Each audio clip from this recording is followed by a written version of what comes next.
안녕하세요. 저는 며칠 후에 입대를 앞두고 있는 건장한 대학생입니다. 어쩌면 채널에 제 사연이 소개되는 날이면 저는 이미 군에 입대를 하고 난 이후가 될지도 모르겠네요.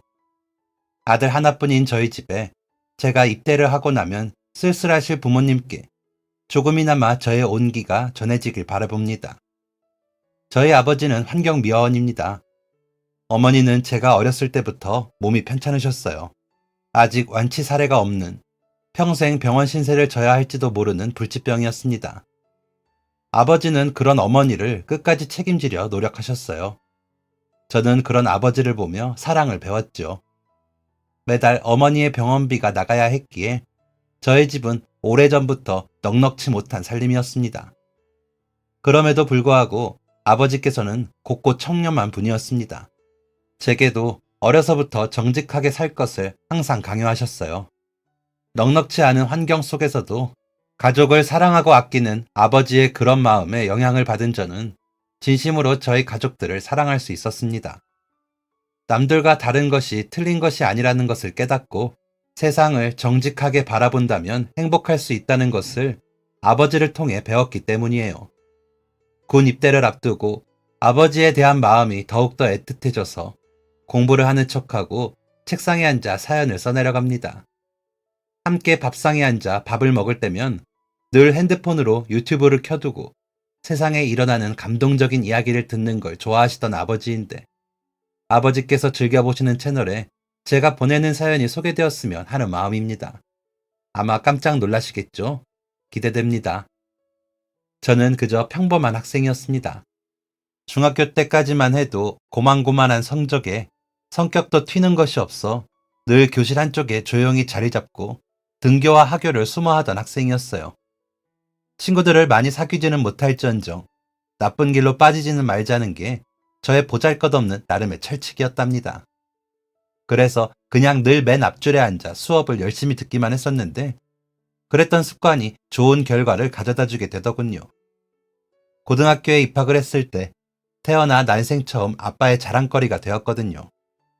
저는 그저 아빠가 차려놓으신 밥상에 숟가락 하나 얹어 하라는 대로 공부만 했을 뿐인데 네모난 성적표 종이 한 장에 세상을 다 가진 듯 기뻐하시는 아버지를 보며 그것만큼 기쁜 것이 없었습니다. 함께 일하는 동료 아저씨들한테 부러움을 샀다며 웃어 보이는 아버지의 얼굴을 보며 처음으로 열심히 공부한 보람을 느꼈어요.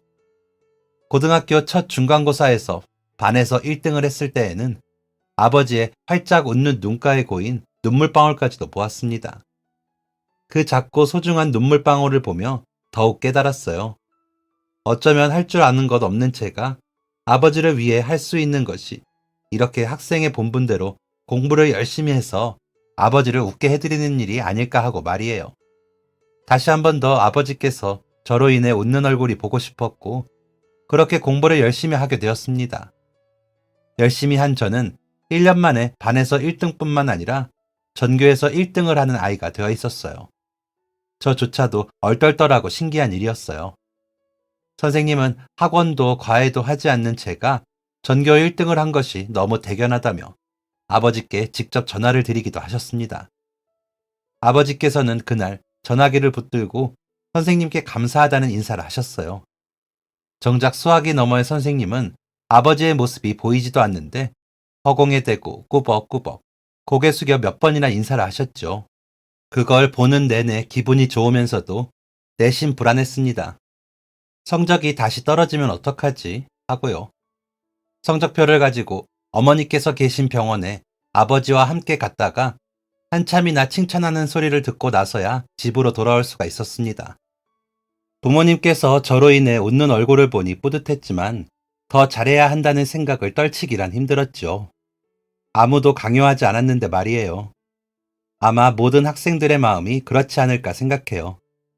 성적이 마음에 들어 웃다가도 자연스레 다음 시험을 걱정할 수밖에 없는 아버지께서는 그날 저녁으로 아주 뜨겁고 질긴 백숙을 해주셨어요. 냄비째로 밥상 위에 올려두고 먹는 백숙은 뜨겁고 질겼지만 그 맛은 기가 막혔습니다. 닭다리를 제 앞접시에 덜어주신 아버지께서 전교 1등 우리 아들 장하다. 많이 먹어. 팍팍 먹어! 라고 하시며 미소를 지으실 때에도 눈가엔 여전히 눈물방울이 맺혀 있었습니다. 아버지께서 눈물이 날 정도로 자랑스러워 하시는 것이 가슴 벅차고 기쁘다가도 이상하게 마음 한편으로는 저까지 눈물이 날 정도로 알 수 없는 감정이 들었어요. 그 낯설고 이상한 감정은 그날 먹었던 백숙만큼이나 뜨거운 감정이었어요. 고생하신 우리 아버지, 더 기쁘게, 더 행복하게 해드리고 싶다는 욕심 같은 것이었던 것 같았습니다. 정작 할 수 있는 것이라고는 눈앞에 있는 성적표에 1등이란 단어를 찍어오는 것뿐이었지만 그 다음은 뭐가 있을까 고민에 빠졌어요. 생각해보니 그 다음은 좋은 대학에 가는 것이더군요. 그래서 2학년이 되고 나서는 선생님과 상담 끝에 서울대를 목표로 했습니다. 쉽지는 않겠지만 지금 성적을 유지한다면 선생님께서도 두 발 벗고 도와주시겠다고. 그런데 어째서인지 제 성적이 점점 떨어지기 시작했어요. 2학년에 올라가고 첫 중간고사부터였습니다. 저는 성적표를 받고 학교에서 꼭 세상을 다 잃은 사람처럼 좌절했어요. 친구들은 제가 남들 다 하는 학원, 과외를 하지 않아서 그렇다고 생각했는지 은근슬쩍 학원이나 과외를 알려주기도 했습니다. 하지만 저희 집엔 그럴 돈이 없었죠. 이제까지 학원, 과외 없이도 충분히 잘해왔는데 왜, 대체 뭐가 문제인 거지? 라는 생각은 끝없이 저 자신을 갉아먹기 시작했어요. 답이 없는 고민이 꼬리를 물고 늘어지니 공부하는 시간마저 성적이 떨어졌다. 어떡하지? 하는 심각한 생각에 집중이 잘 되질 않았어요. 이대로라면 기말고사는 물론이고 모의고사 성적들까지 형편없을 것임이 분명했습니다. 그런데 아버지께서는 2학년 첫 중간고사 성적표를 보시고 더 이상 1등이 아니라는 걸 확인하셨음에도 아쉬운 내색조차 하지 않으셨죠. 우리 아들 고생 많았다. 공부하느라 많이 힘들지? 그 말씀을 들었을 때는 그 말씀이 또 마음에 걸려 집중이 되질 않았습니다. 매일매일이 하루하루가 고민이었죠. 멈추지 않는 고민에 머리를 쥐어뜯으면서도 억지로 야간 자율학습을 마치고 돌아오면 힘들게 일하시고 집에 돌아와 씻지도 못하신 채 제가 먹을 야식을 만들고 계시는 아버지의 뒷모습이 보였습니다. 아버지께선 정작 드시지도 않으면서 공부하는 아들 잘 먹어야 한다고 뜨거운 불 앞에 서서 내내 요리하시던 뒷모습. 정작 잘 드셔야 하는 건 아버지이셨지만 하루 종일 힘든 건 아빠인데 아빠가 더 드셔 하는 아들의 말에 아버지는 허허 하고 웃기만 할 뿐이었습니다. 그렇게 늦게까지 아들을 위한 하루를 보낸 아버지께서는 불이 다 꺼진 방 안에서 혼자 소리 없이 서랍을 열고 파스를 꺼내 등허리를 두드리셨어요. 그러면 저는 잠결에 그 소리를 듣고 손을 뻗어 더듬더듬 아버지 등 뒤에 파스를 마저 붙여드렸습니다. 그런 날은 괜찮았어요. 잠결에 저도 모르게 코를 틀어막고 짜증을 부린 적도 있습니다. 파스 냄새 그거 겨우 독해봤자 얼마나 독하다고.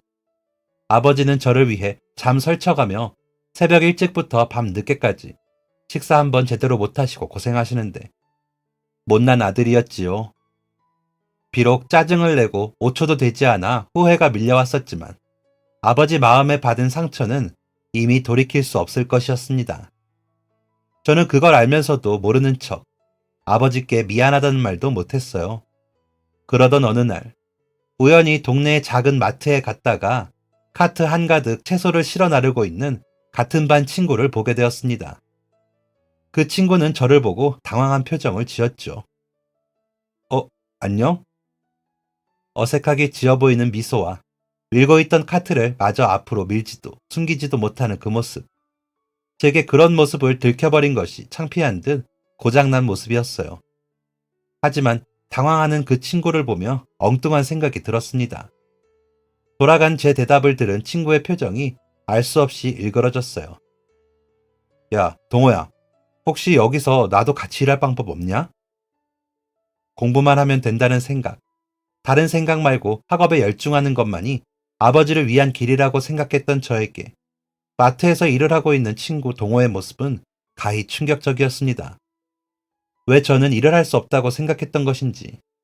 일을 할 수만 있다면 적어도 제 학비 정도는, 아니, 저희 집 식비 정도는 제가 알아서 벌 수 있는 것인데 말이죠. 불 꺼진 방 안에서 혼자 지독한 파스를 허리에 붙이시던 아버지의 얼굴이 떠올랐습니다. 동호는 그런 제게 여전히 일그러진 얼굴을 하고 이해가 가지를 않는다는 듯 말했어요. 네가 왜? 너 전교 1등이잖아. 나같이 공부 못하는 애나 이런 거 하는 거지. 예상치 못한 대답이었어요. 아르바이트를 공부 못하는 애나 한다는 소리는 처음이라 저도 덩달아 미간이 찌푸려졌습니다. 게다가 저는 더 이상 전교 1등도 아니었어요. 이상한 반발심 같은 것이 들더군요. 나 이제 전교 1등 아닌데.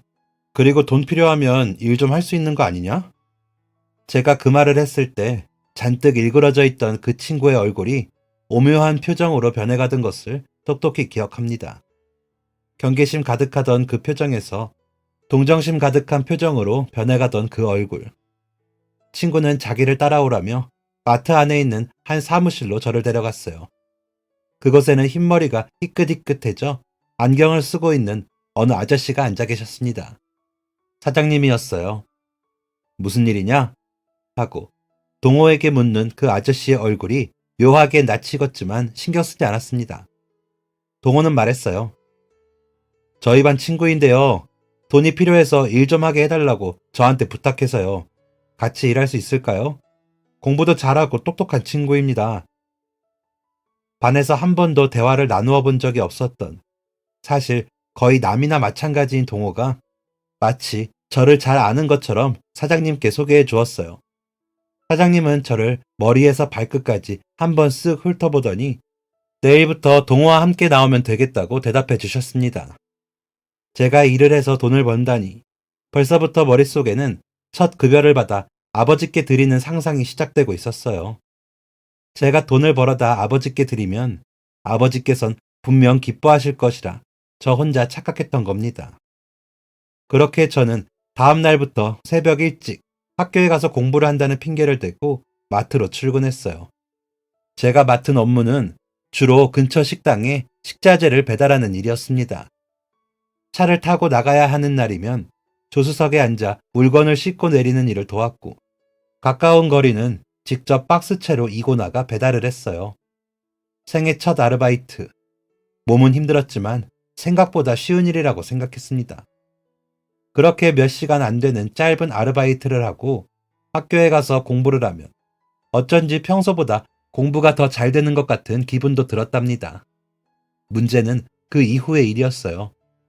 평소처럼 새벽 일찍 식자재 배달을 나가던 중 한 식당에서 같은 반 아이를 만나게 된 거예요. 안녕하세요. 효자마트 배달 왔습니다. 아직 오픈 전인 마트의 문을 열고 들어갔을 때 그 친구는 식당 사장님, 사모님의 곁에 앉아 아침밥으로 추정되는 식사를 하고 있었습니다. 자다 깬 몽롱한 얼굴로 밥숟갈을 뜨다 저를 발견하고 눈이 동그래지며 놀라던 그 표정은 꼭 못 볼 것이라도 본 것처럼 당황한 표정이었죠. 일을 하게 되면서 그 누구와도 마주치지 않으리라고는 생각하지 않았기 때문에 저는 오히려 아무렇지 않았어요. 하지만 그 친구는 아무렇지 않을 수가 없었나 봅니다.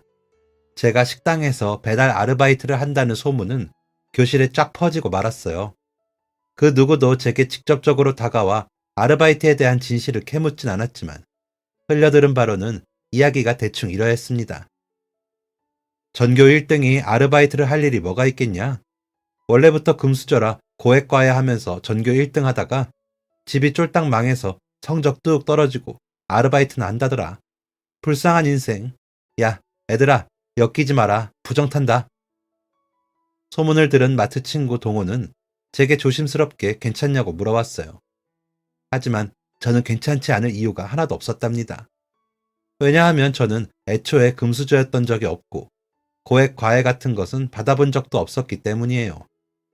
원래부터가 금수저였던 적이 없었기 때문에 집이 쫄딱 망했다느니, 그래서 성적이 뚝 떨어져서 아르바이트나 한다느니 하는 말에 아무런 타격이 없었습니다. 그저 새벽 배달을 갔다가 반 친구 하나를 마주쳤을 뿐인데 어떻게 소문이 그렇게까지 흘러가는지 신기할 따름이었어요. 그런데 자꾸만 그 친구가 제게 몰입을 하여 화를 내더군요. 그래서 괜히 저까지 하지 않아도 될 소리를 하게 됐습니다. 우리 집 금수저였던 적 없는데 나 과외 받아본 적도 없고. 동호는 몇 초간 당황한 듯 하더니 처음 제가 아르바이트 하고 싶다고 말했을 때의 표정 변화처럼 오묘한 표정을 지으며 저를 바라보았습니다. 그럼 따로 학원을 다닌 거냐고 묻기에 아니라고 고개를 저었더니 말도 안 된다고 새파래진 얼굴을 했어요. 과외도 학원도 다니지 않았는데 전교 1등을 할 수가 있는 거냐고.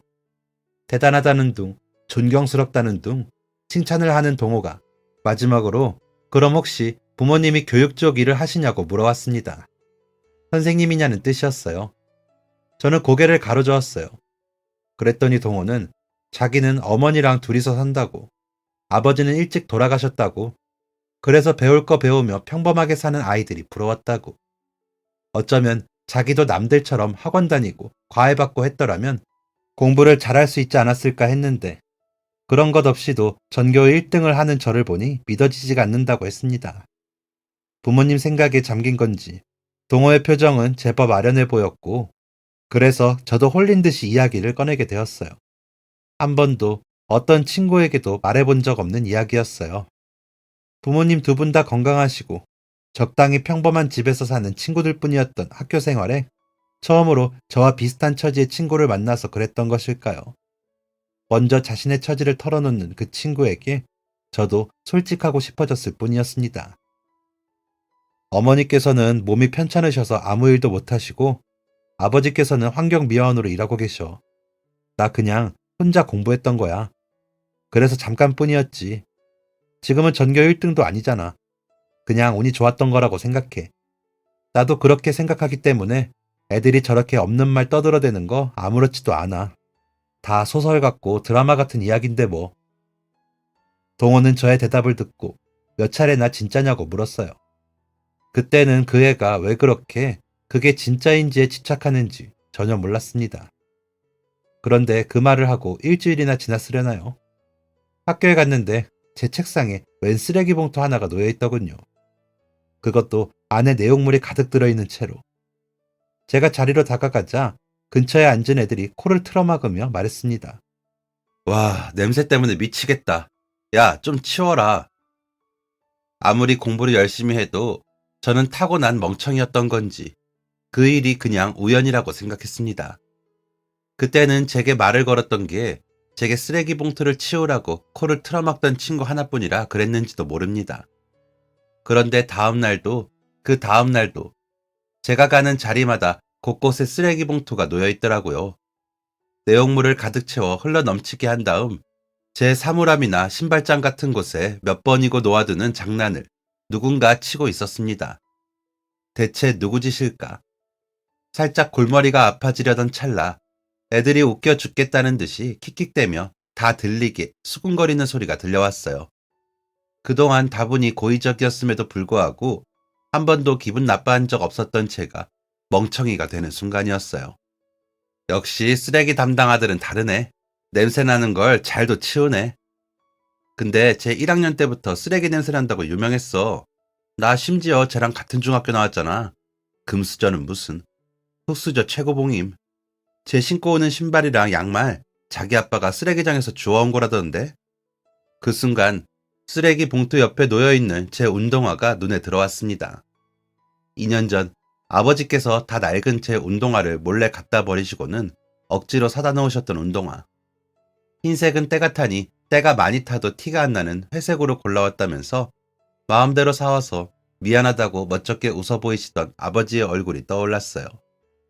매달 나가는 어머니의 병원비, 저 끼니마다 먹어대는 식비, 생활비, 넉넉치 않은 형편에 밑창이 다 뜯어진 신발을 본드로 붙여가며 신고 다니실지언정 아들의 운동화는 그때 당시 제일 유명하던 브랜드의 신발로 사오셨던 아버지였습니다.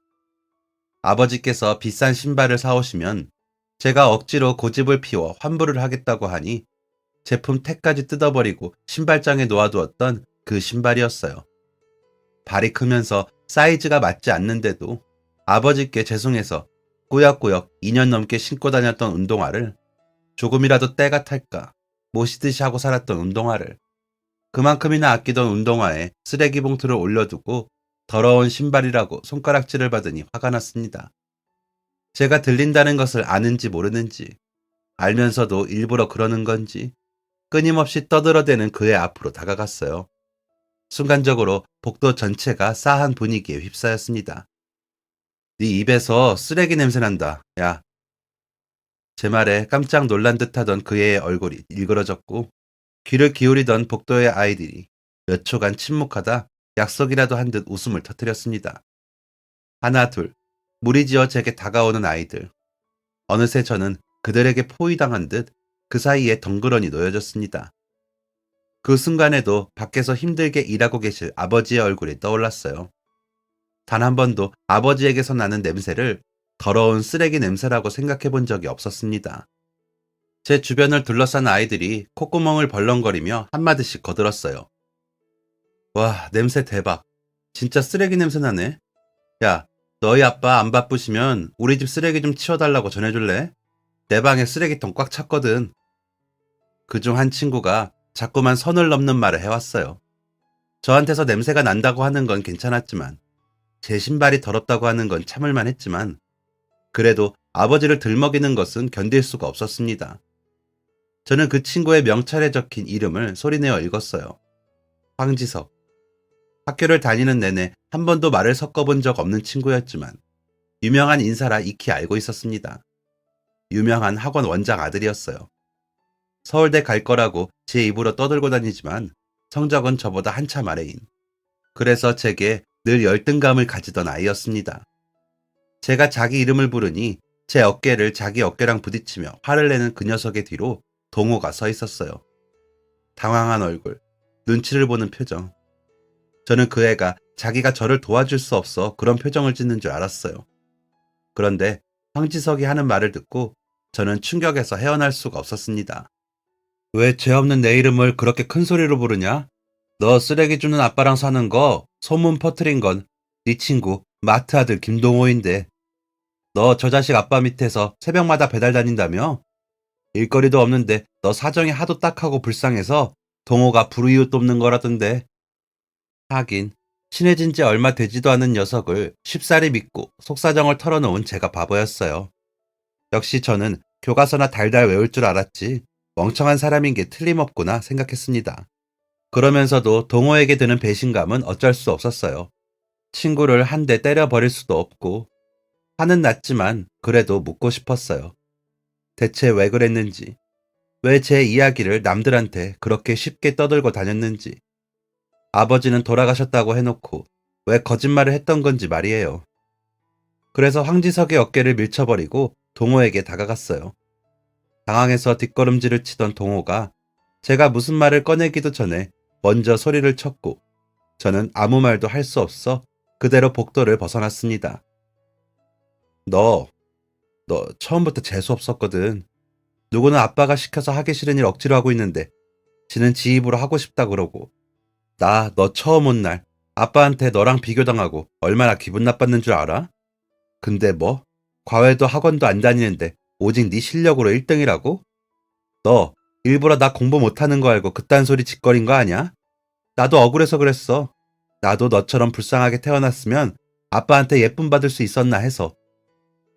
동호는 억울하다고 했습니다. 진짜 억울한 게 누구인데. 저는 마트에서 일을 했던 보름 동안 동원의 아버지와 단 한 번도 말을 섞어본 적이 없었습니다.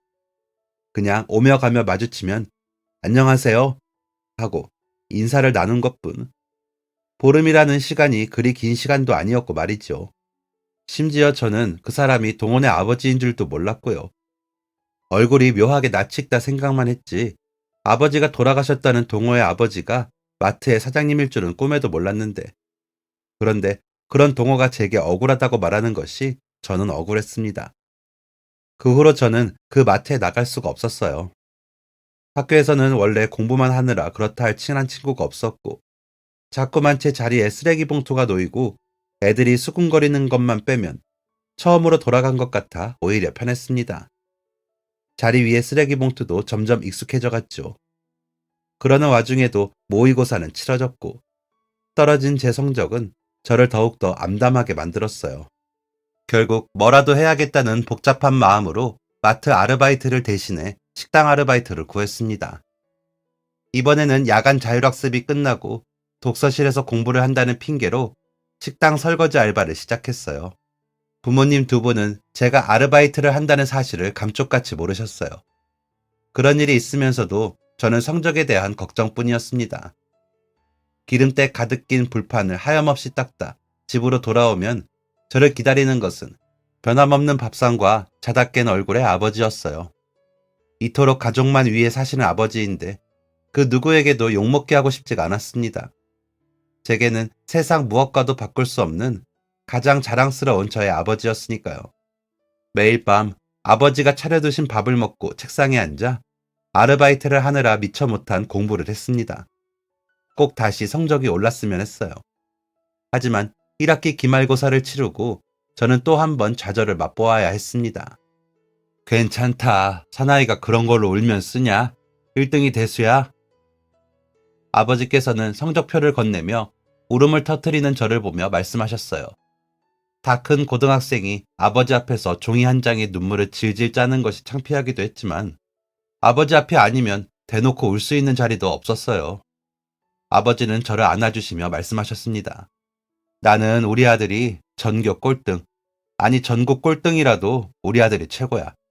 아빠는 네가 공부를 잘하든 못하든 변함없이 네 편이다. 엄마도 마찬가지고 말이야. 그러니까 아들아, 이런 종이 한 장에 울지 마라. 응? 아비 가슴 찢어져. 할 줄 아는 것은 공부뿐이었음에도 그마저 잘하지 못해 좌절하는 제게 아버지는 그토록 따뜻하셨어요. 그런데 저를 생각해서 해주셨던 그 말씀이 제게는 더 큰 슬픔이 되었죠. 더 잘하고 싶었으니까. 그럼에도 잘하지 못하는 제 스스로에게 늘 실망이 컸으니까. 그로부터 시간이 더 흐르고 2달치의 월급이 모여 100만 원 조금 안 되는 돈을 모으게 됐습니다. 성적은 여전히 그 모양 그 꼴이었지만 그 돈을 아버지 손에 쥐어드릴 생각을 하니 조금이나마 기뻤답니다. 그런데 집에 돌아와 아버지께 돈을 건네려던 그때 제 눈에 낯선 물건 하나가 들어왔어요. 아빠, 이게 뭐야? 아버지께서는 멋쩍은 얼굴로 허허 웃으시기만 했어요. 꽤나 묵직한 무게에 유리로 만들어진 네모난 액자에는 표창장이라는 글자가 적혀 있었습니다. 그 아래엔 아버지의 조남이 적혀 있었어요. 저는 참을 수 없어 그걸 가지고 아버지 앞으로 가서 앉았답니다. 쑥스러워 대답을 피하시는 아버지의 입가엔 미소가 걸려 있었어요. 아유, 이런 거 필요 없는데 자꾸만 가져가라고 해서 하는 수 없이 가져왔어. 아버지께서는 쑥스러운 듯 자꾸 웃기만 하시다가 표창장에 숨겨진 이야기를 들려주셨어요. 그날 평소처럼 새벽 근무에 나가셨다가 쓰레기장 옆에서 쇼핑백을 치우게 되셨다고 했습니다. 처음엔 그냥 누가 쇼핑백 안에 쓰레기를 넣어 버리고 갔다고 생각을 해서 안에 있는 쓰레기를 분리하기 위해 안을 살피셨다고 해요. 그런데 그 안에 수건 같은 것으로 돌돌 감겨진 무언가가 들어있었고 왠지 이상해 수건을 풀어본 아버지는 깜짝 놀랄 수밖에 없었다고 해요. 그 쓰레기 더미 안에 누가 그런 것을 넣어둔 건지 돌돌 말아진 수건을 푸니까 그 안에 글쎄 금덩이들이 들어있는 거야. 어찌나 놀랐든지 다시 수건을 덮어버렸다니까. 순간 심장이 철렁하더라고. 손을 대면 안 될 것을 손댄 것 같은 기분이 들었어. 아버지께서는 처음엔 다시 수건을 덮어다가 그 자리에 내려두셨다고 합니다. 분명 주인이 다시 찾으러 올 것 같다는 생각이 들었기 때문에요. 보통 금붙이도 아니었다고 합니다. 그게 자세히 보니까 온통 조그마한 아기 돌반지더라고. 얼추 세어보니 50개 정도 되는 것 같았어.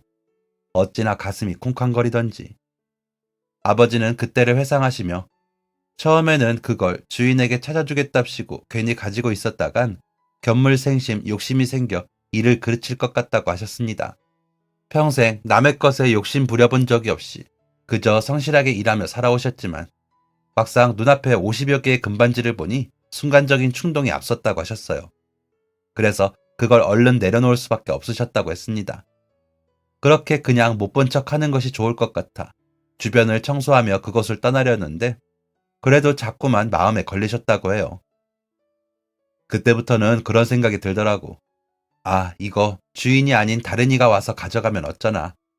그래도 내가 경찰서에는 가져다 줘야겠다. 그렇게 아버지께서는 욕심이 드는 것을 꾹 참으며 그 쇼핑백 통째로 경찰서에 가져다 주었다고 합니다. 주인을 꼭 찾아주겠다는 경찰관의 말에 돌아서서 다시 일을 하러 가셨는데 일을 마치고 핸드폰을 들여다보니 경찰서로부터 부재중 전화가 와 있더래요. 다시 전화를 받았을 땐 반나절도 되지 않아 주인을 찾아 전달하게 됐다는 경찰관의 말이 들려왔다고 하셨습니다. 글쎄 그 반지 주인이 얼마 전에 사고로 장애를 얻었대. 자기 아들 어렸을 때부터 한 곳에 모아뒀던 돌반지인데 도둑들면 귀한 거 알고 훔쳐갈까 수건에 돌돌 말아둔 것을 아프고 나서 쓰레기인 줄 알고 다 내다 버렸다는 거야. 어찌나 딱하든지 못 본 척하지 않고 경찰서에 가져다 주길 잘했다 싶었지.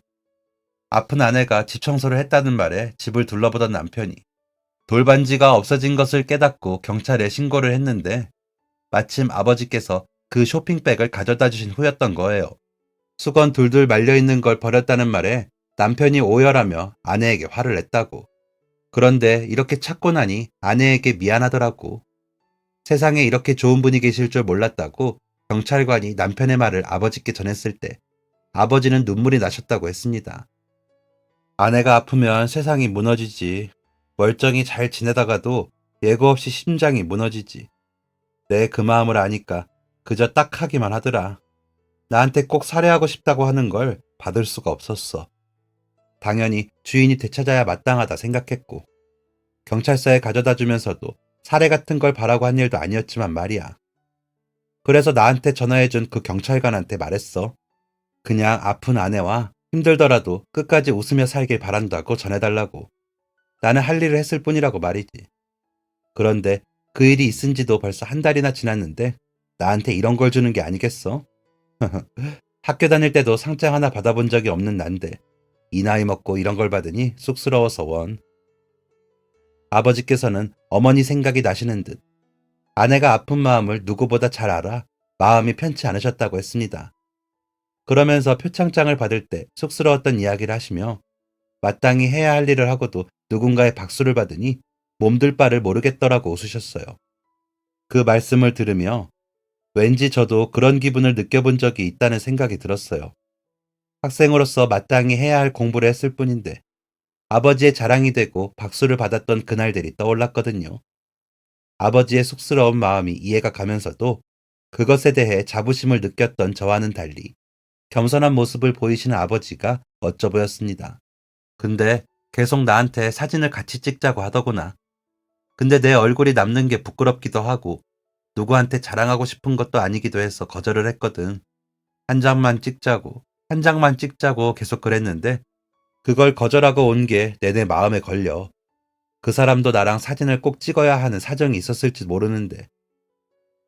그렇게 겸손하셨으면서도 아버지께서는 마지막까지 사진 찍자고 하던 담당자의 말을 거절하고 온 것이 마음에 걸린다고 하시며 걱정을 하셨어요.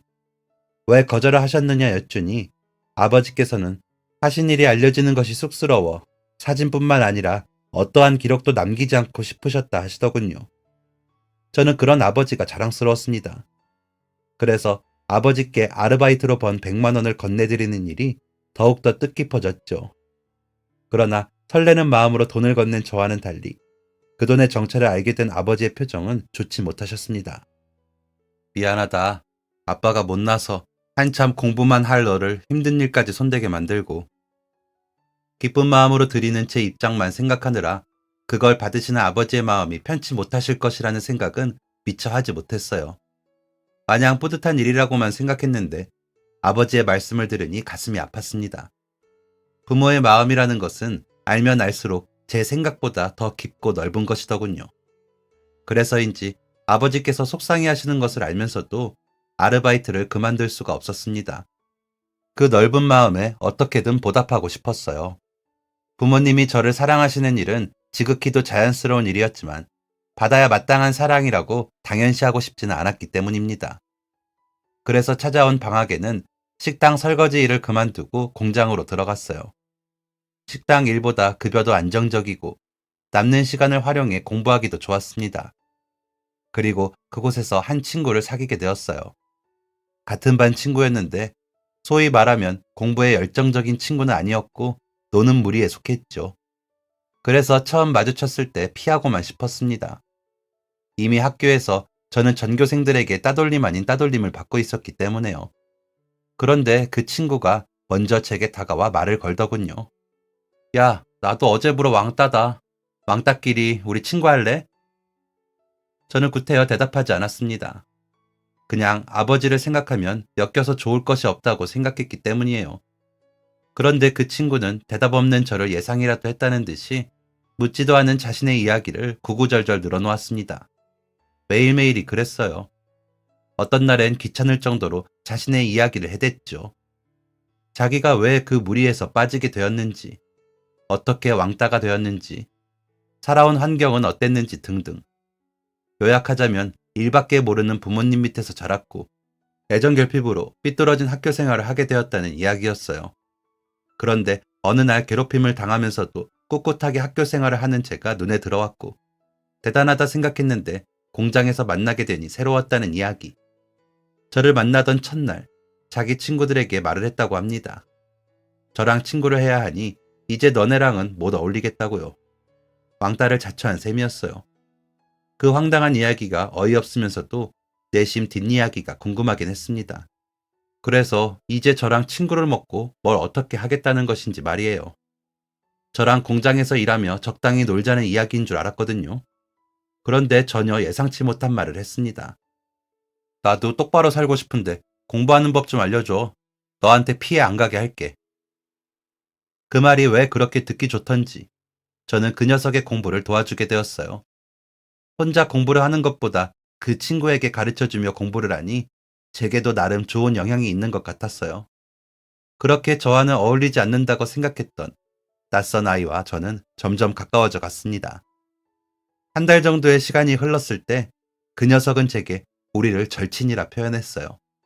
절친한 친구라는 의미였죠. 아주 낯선 단어였지만 싫지 않았습니다.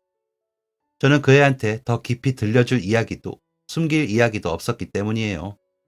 이미 저의 가정 형편은 전교에 소문나 있었고 그걸 알면서도 아니 알게 된 덕분에 저와 친구가 되고 싶었다 말하던 녀석이었으니까.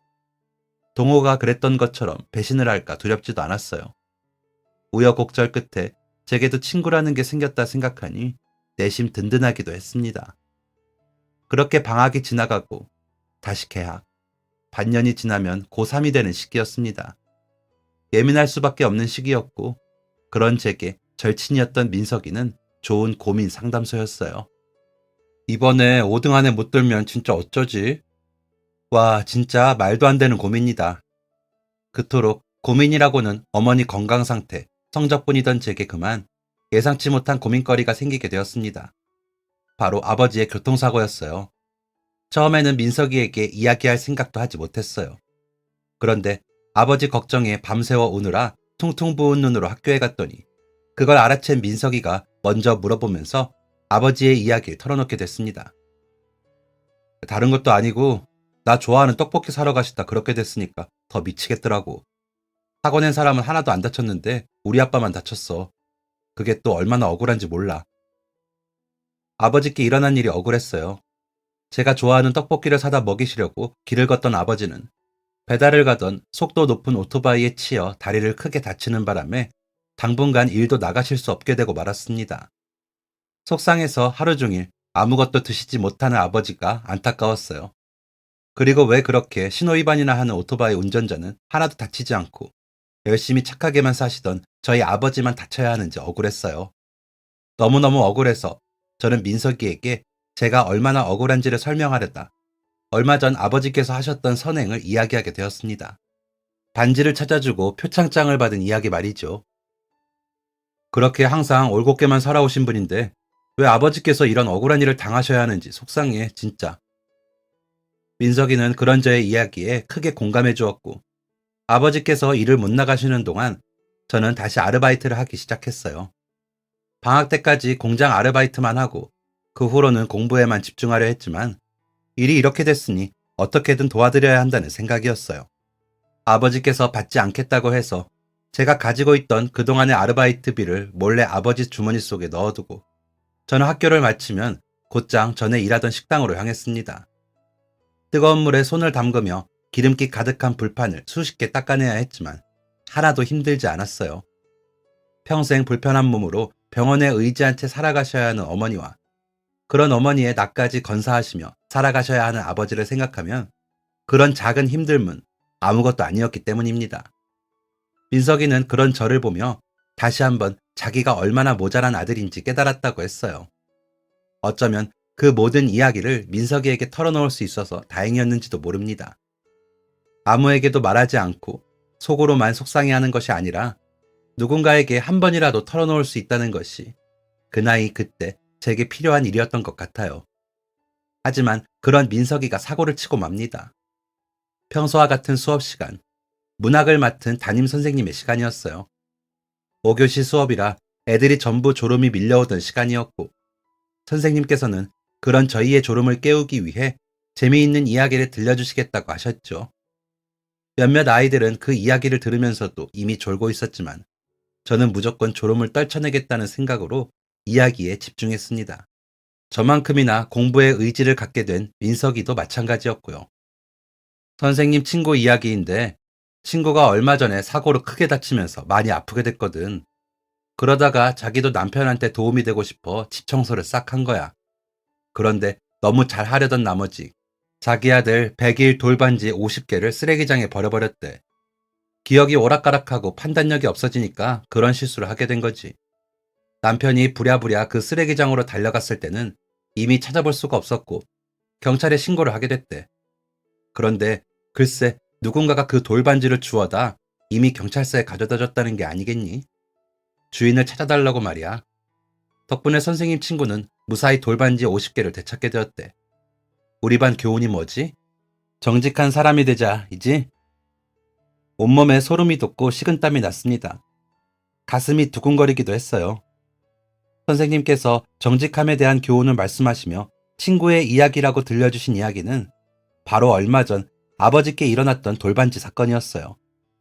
요즘 세상에 보기 드문 정직한 분이라며 그분처럼 세상을 정직하게 보고 올곧게 살아갈 줄 아는 사람이 되었으면 한다는 선생님의 그 말씀을 듣고 놀라지 않을 수가 없었습니다. 괜히 누가 저희 아버지의 이야기인 걸 알기라도 할까봐 자연스레 졸고 있는 아이들의 눈치를 보게 되었죠. 아버지께서 그토록 겸손히도 숨기고 싶어 하셨던 이야기였으니까요. 그 마음을 지켜드리고 싶었는데 그런데 조용하던 교실에 민석이의 목소리가 울려 퍼졌습니다. 선생님, 그거 얘네 아버지 이야기예요. 선생님은 물론이고 집중하던 아이들 몇몇이 민석이를 바라보았어요. 민석이의 손끝에는 아니길 바랐지만 제가 걸려 있었고 선생님께서는 그게 정말이냐며 믿기지 않는다는 듯 물어오셨습니다. 양쪽 귀가 빨갛게 물들다 못해 터져버릴 것만 같았어요. 웅성거리는 아이들 틈에서 선생님께서는 저희 아버지께 다 함께 박수를 치자고 말씀하셨습니다. 저를 싫어하던 아이들은 박수를 치는 둥 마는 둥 했지만 민석이는 뿌듯하고 자랑스러워 죽겠다는 얼굴로 자리에서 일어나 저를 향해 박수를 쳤어요. 그게 너무 부끄러워 숨고 싶다가도 비밀로 해달라는 말을 하지 않았던 저 자신이 원망스러웠어요. 아버지께 죄송한 마음이 들었거든요. 그리고 며칠 후 주말, 모처럼 아버지와 점심 식사를 하고 있는데 아버지의 핸드폰이 울렸습니다. 여보세요? 식사를 하시다 말고 전화를 받으신 아버지의 표정이 조금씩 굳어갔어요. 통화를 하는 내내 네 하고 몇 마디 대답만 하시던 아버지께서 전화를 끊으셨을 땐 저까지 표정이 굳어 있었습니다. 대체 무슨 전화이기에 그런 표정으로 전화를 끊으시는 것인지 걱정이 되었기 때문이었어요. 너희 담임 친구분이라는구나. 선생님한테 이야기 전해 듣고 전화를 하셨다고. 알고 보니 선생님의 친구라는 분은 유명한 입시학원의 원장 부부였고 돌반지를 찾아준 은인의 아들이 선생님 반 학생이라는 것을 전해 듣고 연락을 취해오신 것입니다. 아버지는 식사를 하시는 내내 고민에 잠긴 듯한 얼굴이셨어요. 선생님께 제 사정을 이야기 듣고 그 학원에서 저를 대학교 들어갈 때까지 무료로 수강을 해주겠다고 했던 거예요. 세상에 공짜는 없는 법이라고 늘 입버릇처럼 말씀하셨던 아버지이셨기에 당연히 거절하실 것이라 생각했습니다. 아빠, 나 그런 거 필요 없어.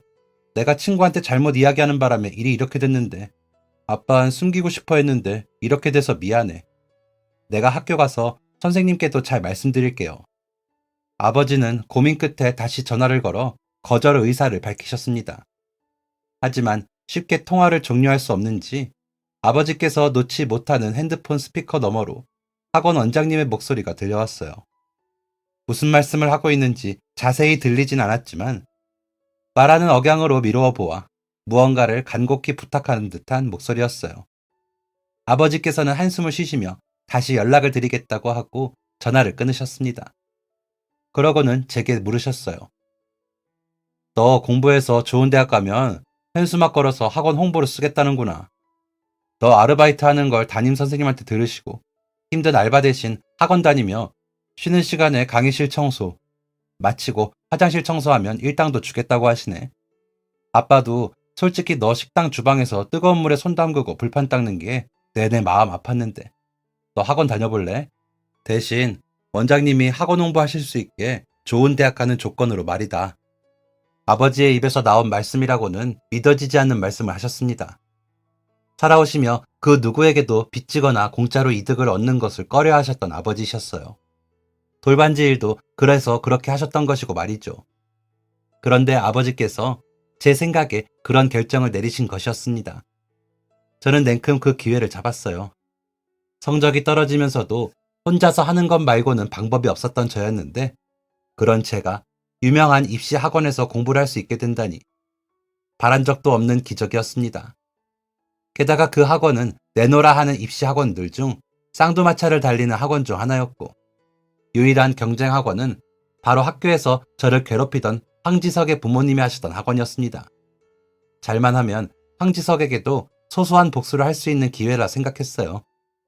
그렇게 저는 그 학원에서 공부를 시작했고 아버지께서 늘 마음에 걸려 하셨던 식당 아르바이트도 그만두게 되었습니다. 학원에서 청소 일을 하는 것은 정말 아무것도 아니었어요. 그만큼의 공부를 할 수 있으니 말이에요. 지금은 그로부터 3년이 지났습니다. 아버지께서는 그 일이 있은 후 점차 몸을 회복하시고 하시던 일에 복직을 하게 되셨고 어머니께서는 완전히 회복하신 건 아니지만 여전히 웃는 얼굴로 병원 생활을 하고 계십니다. 그리고 저는 꿈에 그리던 서울대생이 되었답니다. 학원에는 약속한 대로 커다랗게 현수막을 걸어놓을 수 있게 되었고 저는 그렇게 또 한 번 아버지의 자랑이 되었습니다.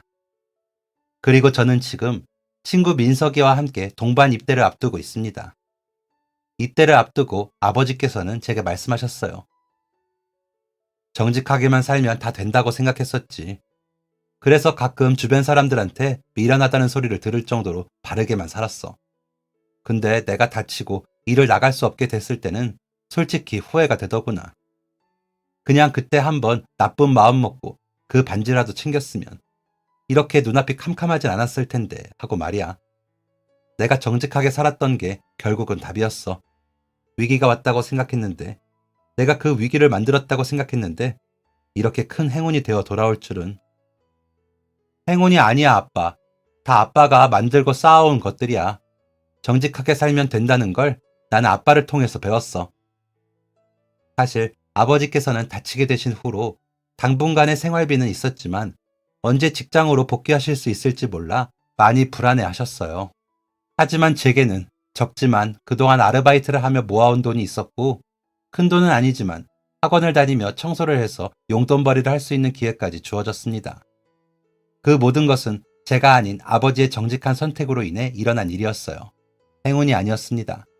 아버지께서는 자식인 제가 벌어온 돈까지도 받지 않으셨고 쓰레기장에 버려진 물건조차 가지려 하지 않으셨어요. 그런 아버지의 정직함이 쌓이고 쌓여 오늘 같은 순간이 왔다고 생각했습니다.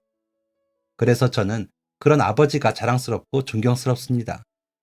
살면서 꼭 한 분을 닮아야 한다면 아버지를 닮고 싶어요. 그렇게 정직한 사람이 되기 위해 친구와 동반 입대를 결심했습니다. 전역을 하고 다시 돌아왔을 땐 더 행복한 일들이 기다리고 있을 거예요. 제가 꼭 그렇게 만들 거니까요. 어려운 상황 속에서도 끝까지 포기하지 않고 힘들게 저를 키워주시고 어머니를 보살펴주신 아버지께 정말 감사합니다. 그동안 받았던 만큼 이제 제가 아버지께 돌려드리고 싶습니다. 그날이 올 때까지 부디 아버지께서 건강하시기를 저는 기도합니다. 건강히 군생활 마치고 한층 더 아버지를 닮은 남자가 되어 돌아오겠습니다. 사랑합니다, 아버지. 지금까지 사연 들어주셔서 감사합니다. 사연이 재밌으셨다면 구독과 좋아요를 눌러주세요. 감사합니다. 안녕히 계세요.